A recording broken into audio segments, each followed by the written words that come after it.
Minister Narendra Modi ji, Dr. Alexander Stubb, the President of Finland, Honorable Ministers, dignitaries, colleagues and friends, a very warm welcome to Raisina Dialogue. As Raisina Dialogue begins its second decade, this century entered its second quarter. In some ways, it's an important moment for us, a moment worth celebrating. We are humbled by this journey and by the enormity of building a platform that you all have nourished. Yet we also stand amidst a crisis, and we must spare a moment for all those who are in conflict zones in West Asia and elsewhere. May peace prevail, may Shanti prevail, and may all of us work towards peace. But first, the last 5 days of my life were that of a travel agent. I was involved in cancelling 1,200 tickets and issuing 180 new ones. So I thank each one of you, many of you who have rescheduled your flights and traveled through unfamiliar routes, determined to meet in New Delhi as a collective to discuss and debate issues that should matter most to all of us today based on what is happening around us. Thank you so much, and please applaud yourselves.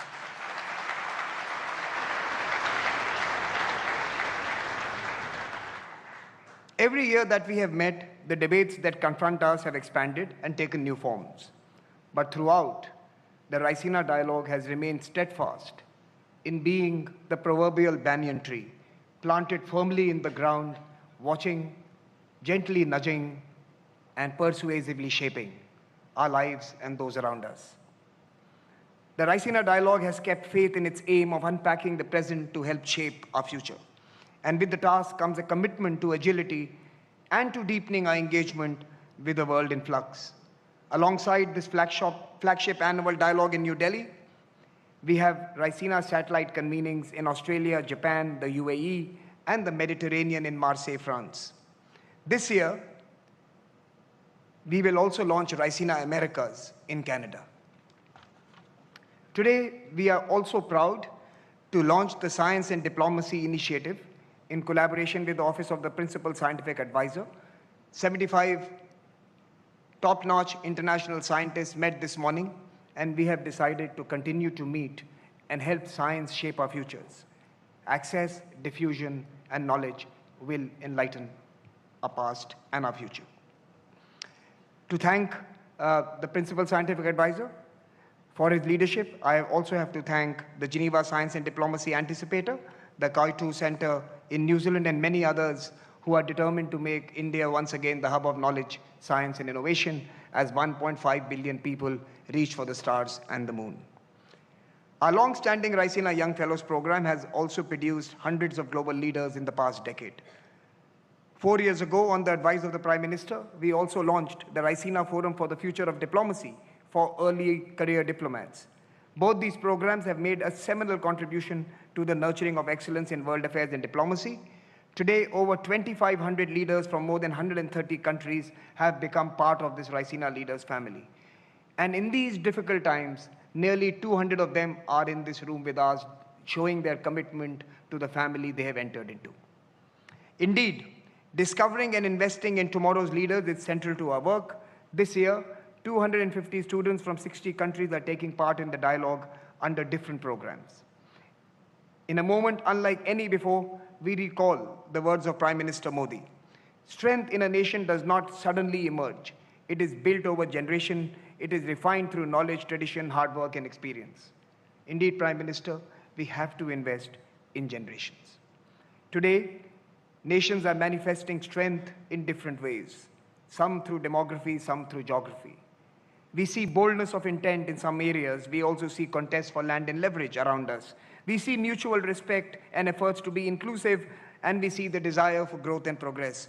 In other words, we see nations asserting their identity, accommodating differences, and advancing through dialogue.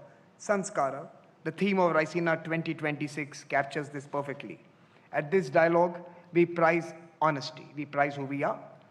We will be honest to ourselves and to our aspirations. We will be honest to the partners who impact us, and we will be honest to the civilization we have inherited. This is Sanskara. At this dialogue, We prize our principles while searching for what is possible. Together, we will acknowledge the differences between us and create a path forward that may not be perfect, but will be framed by what our chief guest, the Finnish President Alexander Stubb, articulates as value-based realism. That is also Sanskara, Mr. President. Our goal is to find shared priorities and a common purpose. We will not linger over a damaged world order. Indeed, we will rebuild, repair, and embellish it anew. This has never been more difficult, and yet the stakes have never been higher. And in a sense, this is the responsibility of Sanskara. We must recenter the world to its most pressing aspiration, development. Global shocks, debt crisis, wars and conflict, and financing fatigue have forced on us the cold reality that with less than 5 years remaining to 2030, the SDGs may not be achieved. What will take all of us to prioritize development as a policy? Who will decide the next development goals when these remain unmet, and what will they be like? The Raisina dialogue this year will focus on this crucial aspect of global governance because that is indeed Sanskara. In 2026, ORF is pleased to initiate a high-level empowered board on green transition under the chairmanship of Mr. N.K. Singh, who's with us today. This will be supported by the Secretariat, and the board will guide and accelerate our journey towards a planet-friendly growth and sustainability model. This is the moment that the states must advance on climate and must demand accountability. At this dialogue, we will examine how the cost of delay can indeed be turned into a call for action. During the AI Impact Summit, the world gathered in New Delhi and saw the future of technology, where code defines identity, data drives geopolitics, and AI is shaping the wealth of nations. Algorithms become power. We are delighted to announce a new initiative this year, the Raisina Global Innovation Square. Here we will seek to build AI for India and AI for the world out of India. We will ask how technology will shape civilizations, and more importantly, how civilizations must shape technology. Finally, the map of global commerce is being redrawn. From the dance of creation and destruction, innovation is born. It's born not in ease, but in effort, not despite adversity, but because of it. This dialogue will examine the new geoeconomics where policy, politics, and polycrisis are shaping a new arrangement. This is the broad canvas of Raisina Dialogue 2026. And as always, its conversations will remind us that change must begin with ourselves. I welcome you once again to the dialogue and to the Raisina family. Let us, with our eyes and hearts wide open, debate, disagree, contemplate, and co-create. Thank you very much for joining us this year in New Delhi, ladies and gentlemen, and indeed, we are grateful that you have made this journey. Without further ado, let me invite Mr. Sanjay Joshi, Chairman of ORF, to introduce the theme and our speaker this evening. Mr. Sanjay Joshi, may I invite you on stage.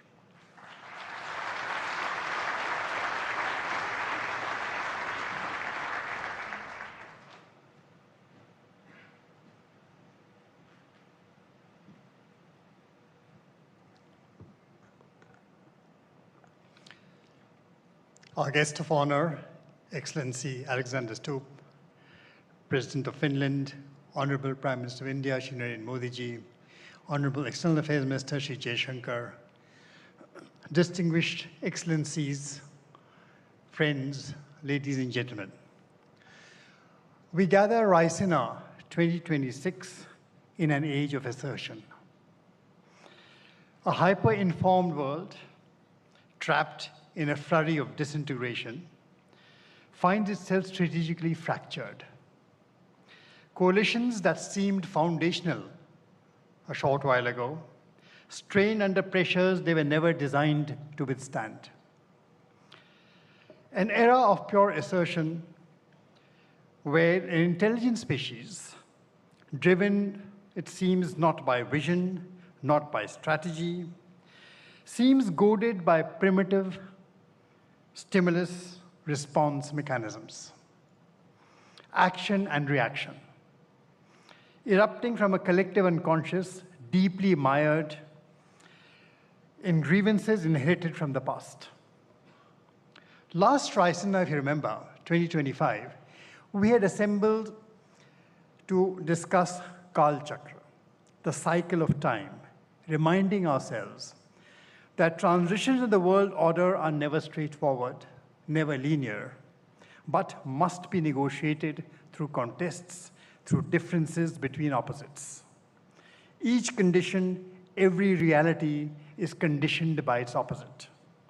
Within this dance of opposites, civilizations, through centuries, like rivers, have flowed through cycles of integration and disintegration.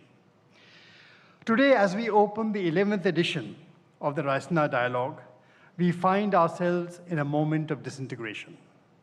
When the question that haunts everyone is, why does an intelligent species, why do strong nations make choices that seem so clearly self-destructive? The answer to this question, the one that explains the turmoil not just in West Asia, but across so much of the turbulence from the Americas to the Indo-Pacific, the answer to this lies within the Indian intellectual tradition of sanskar. Sanskar is not something to be easily trivialized in an Instagram reel as a piece of cultural memorabilia. It is not just a rite of passage. It is not the sacred thread wound around the torso. In fact, to wear sanskar as a badge of identity is to trivialize it. Sanskar runs far deeper. It is the code that runs a civilization. But it is not a static code. It is not a piece of DNA, a strand of DNA frozen in amber.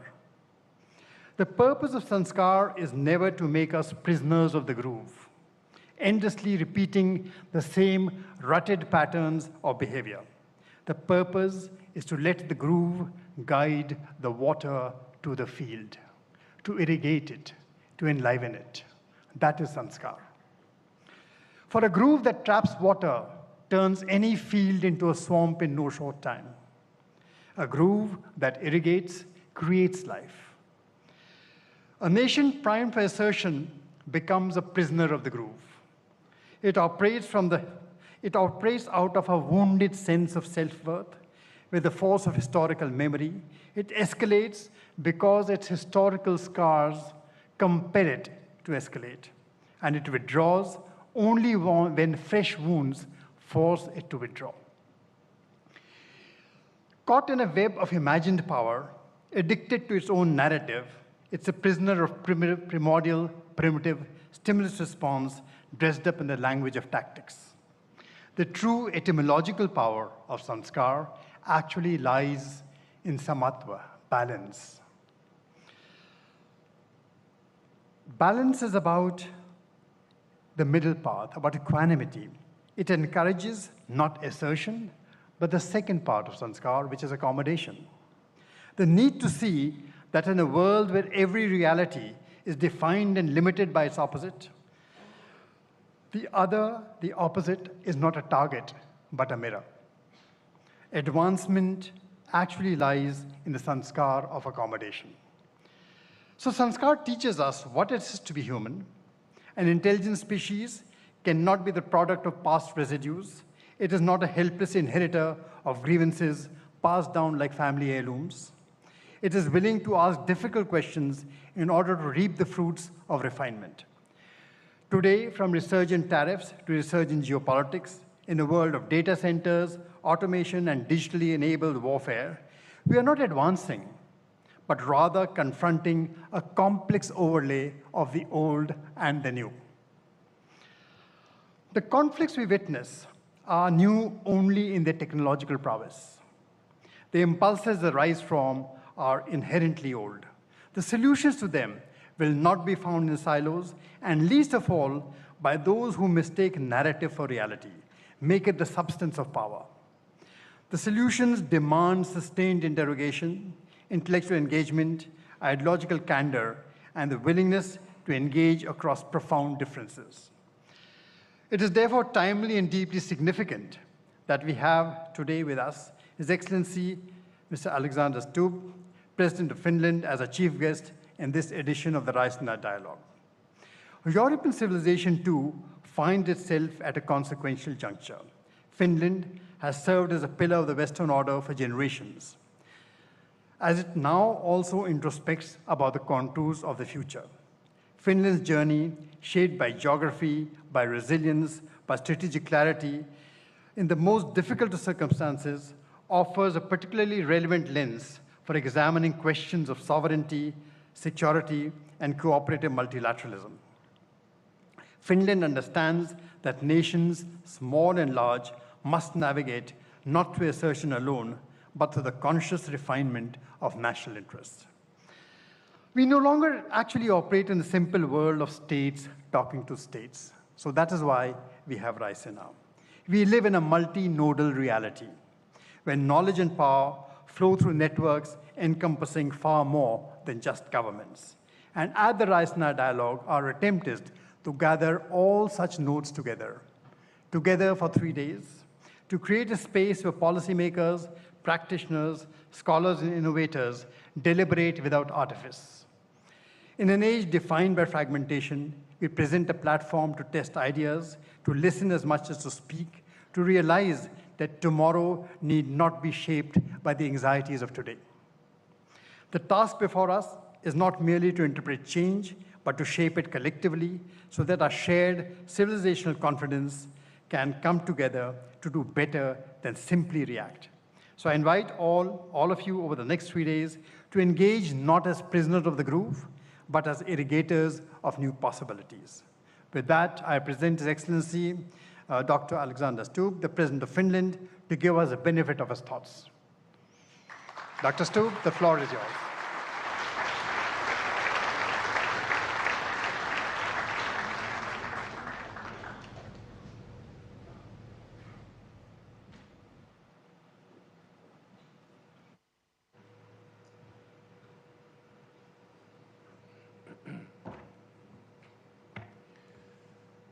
Mr. Prime Minister, Ministers, Excellencies, ladies and gentlemen.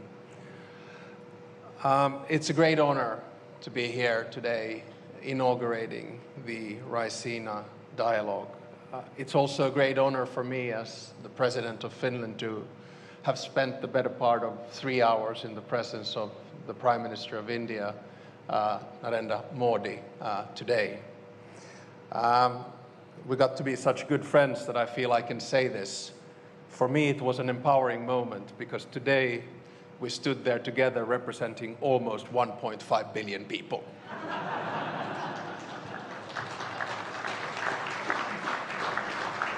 And I'm sorry the speech is going to go only downhill from here.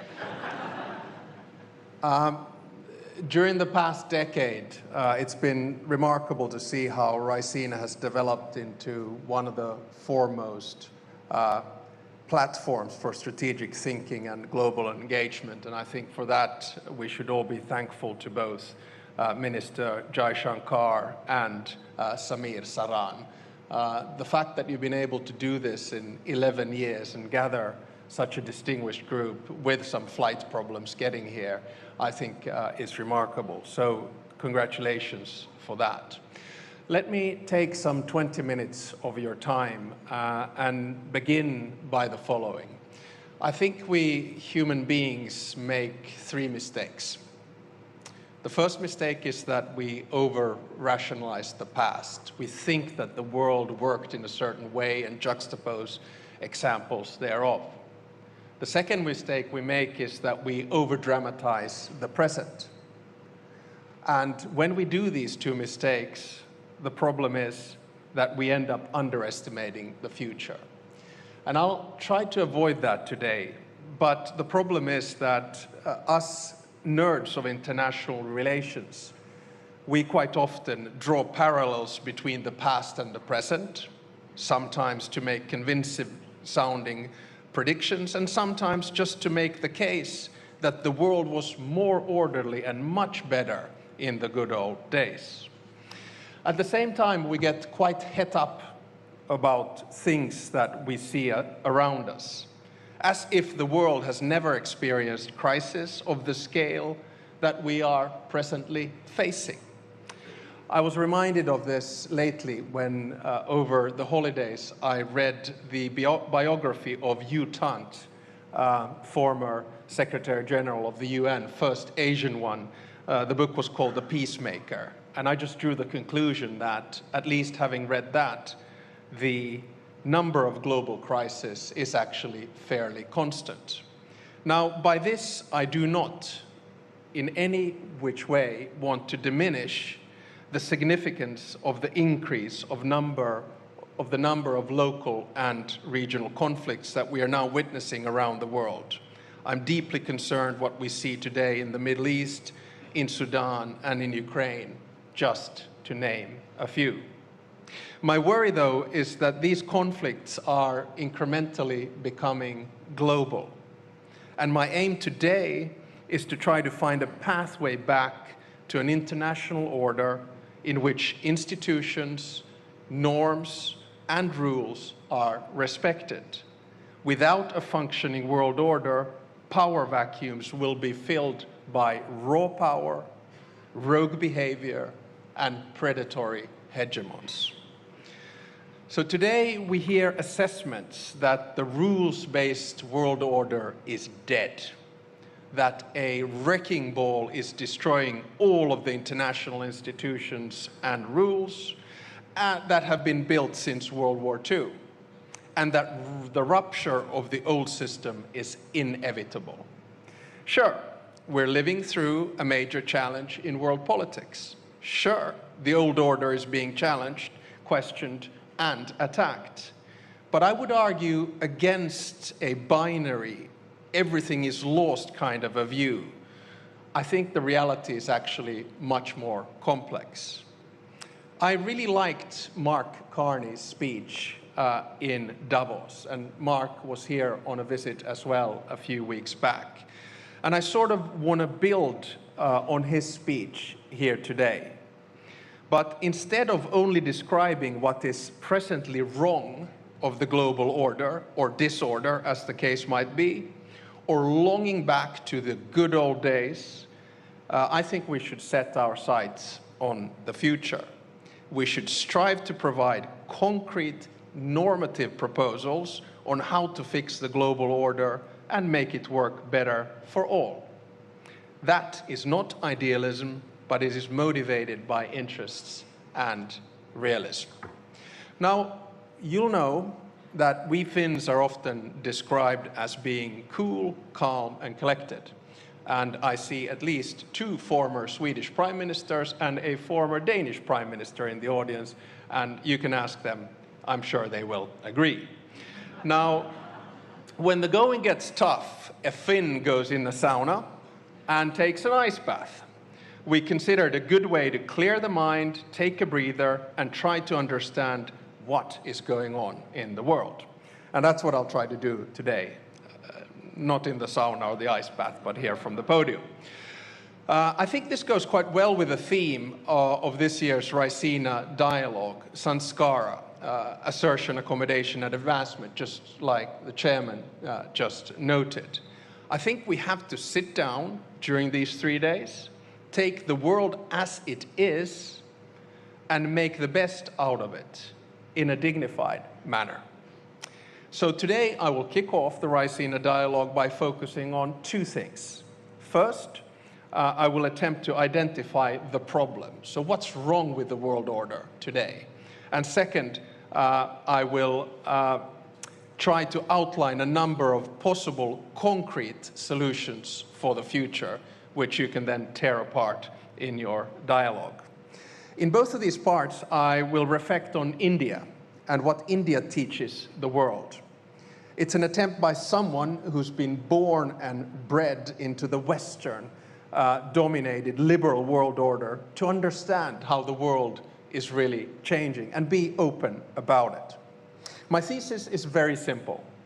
I believe that the global South will decide what the next world order will look like.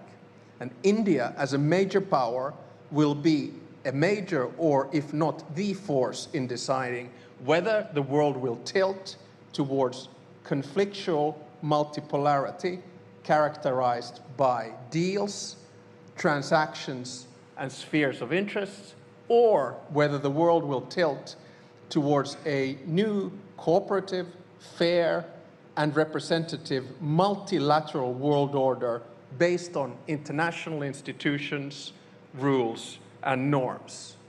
The policy choices that India and other key powers make truly matter in this time of transition. They will set the direction of the future.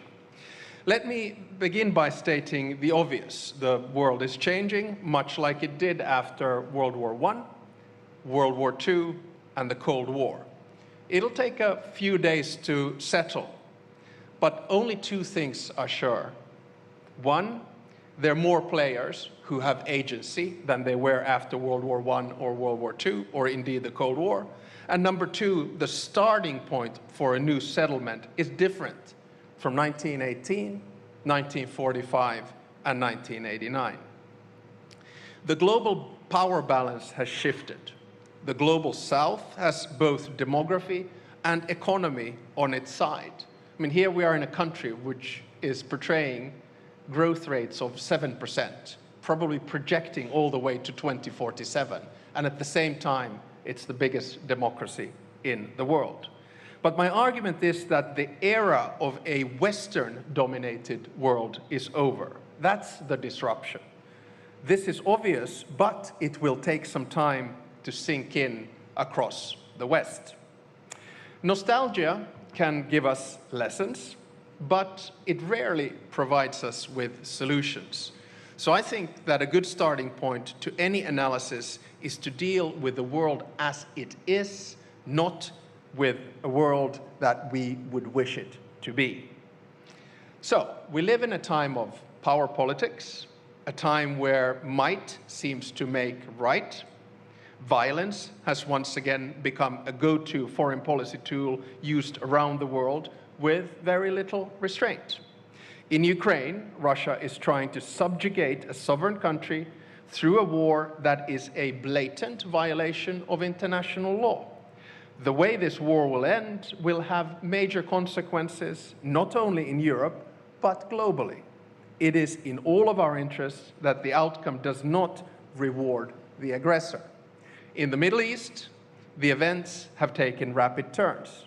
We're now witnessing a regional escalation with countries who were pushing for diplomatic solutions. I had the chance to speak to the President of the United Arab Emirates yesterday and the Emir of Qatar today, while getting insights from the Prime Minister of India on how he sees the situation.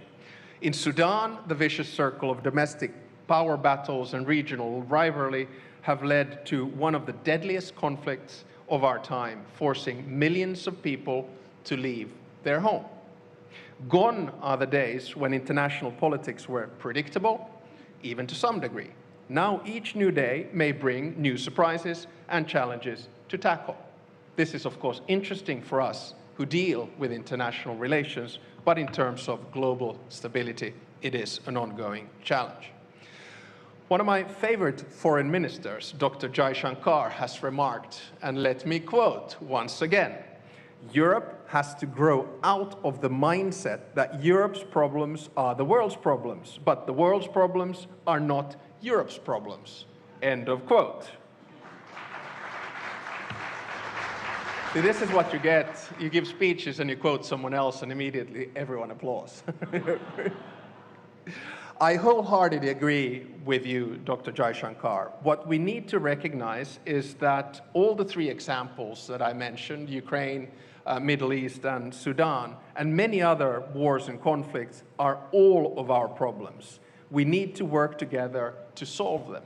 We can see the effects of Russia's war of aggression in Ukraine on fertilizers, on oil prices. The same thing we're now seeing, of course, with the ongoing conflict in the Middle East. Now, does all of this mean that the liberal world order, the one we created after World War II, is dead? No, it doesn't. The fact that the rules are broken does not make the whole system null and void, any more than someone getting caught for speeding makes speeding limits irrelevant. If we give up on international rules, the current world order would collapse. But We are far from that. Now, none of the previous world orders have been perfect.